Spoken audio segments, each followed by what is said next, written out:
Jesús dijo a los sumos sacerdotes y a los ancianos del pueblo: escuchen otra parábola. Un hombre poseía una tierra y allí plantó una viña, la cercó, cavó un lagar y construyó una torre de vigilancia. Después la arrendó a unos viñadores y se fue al extranjero. Cuando llegó el tiempo de la vendimia, envió a sus servidores para percibir los frutos. Pero los viñadores se apoderaron de ellos y a uno lo golpearon, a otro lo mataron y al tercero lo apedrearon. El propietario volvió a enviar a otros servidores en mayor número que los primeros, pero los trataron de la misma manera. Finalmente, les envió a su propio hijo, pensando: respetarán a mi hijo. Pero al verlo, los viñadores se dijeron: este es el heredero, vamos a matarlo para quedarnos con su herencia. Y apoderándose de él, lo arrojaron fuera de la viña y lo mataron. Cuando vuelva al dueño, ¿qué les parece que hará con aquellos viñadores? Le respondieron: acabará con esos miserables y arrendará la viña a otros que le entregarán el fruto a su debido tiempo. Jesús agregó: ¿no han leído nunca en las Escrituras: la piedra que los constructores rechazaron ha llegado a ser la piedra angular? Esta es la obra del Señor, admirable a nuestros ojos. El que caiga sobre esta piedra quedará destrozado, y aquel sobre quien ella caiga será aplastado. Por eso les digo que el reino de Dios les será quitado a ustedes para ser entregado a un pueblo que le hará producir sus frutos. Los sumos sacerdotes y los fariseos, al oír estas parábolas, comprendieron que se refería a ellos. Entonces buscaron el modo de detenerlo, pero temían a la multitud que lo consideraba un profeta. Esto es palabra del Señor. Gloria a ti, Señor Jesús.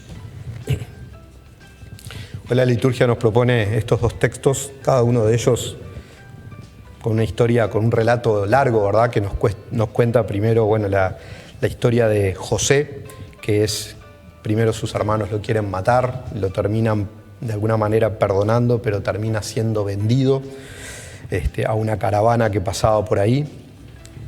Y después nos cuenta este texto, ¿verdad? Este relato del Evangelio de Mateo, que es una parábola que Jesús hace, donde cuenta la historia de este hombre que poseía esta viña, que la arrienda a unos viñadores y que a su debido tiempo va enviando a aquellos que están llamados a cobrar los frutos, ¿verdad?, de esa viña.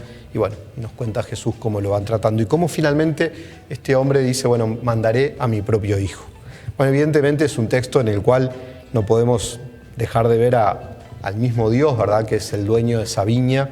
No podemos dejar de ver a Dios Padre, que es el que envió a su tiempo a los profetas, que es de alguna manera estos empleados, servidores suyos, ¿verdad?, que fueron para querer o intentar percibir esos frutos, pero a todos ellos, ¿verdad?, el pueblo al que Dios había elegido, el pueblo de la alianza, había sistemáticamente matado.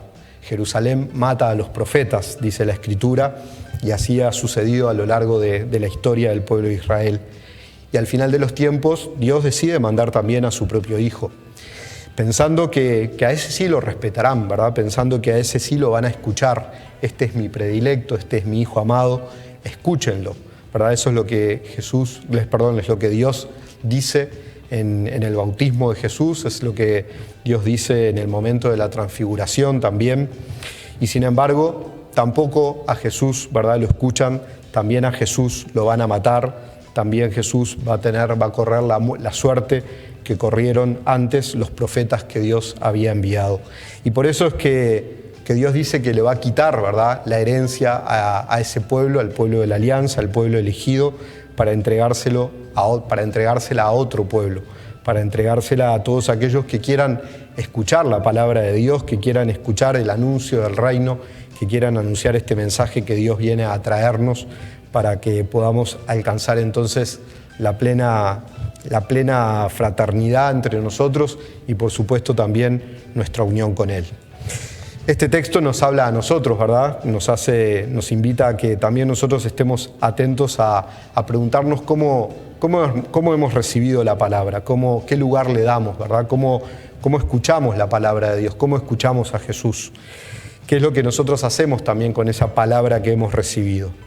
No es que nosotros vayamos a matarlo, pero de alguna manera ahogamos muchas veces, ¿verdad?, esa palabra en nosotros, no dejamos que resuene, no dejamos que haga eco, no dejamos que esa palabra nos vaya transformando.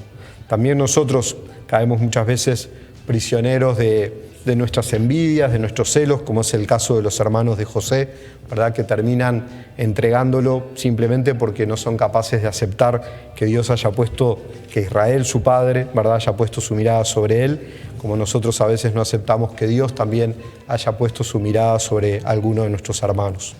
Vamos a pedirle entonces al Señor que este tiempo, ¿verdad?, de Cuaresma que estamos transitando, que estamos viviendo, sea para todos nosotros tiempo de conversión.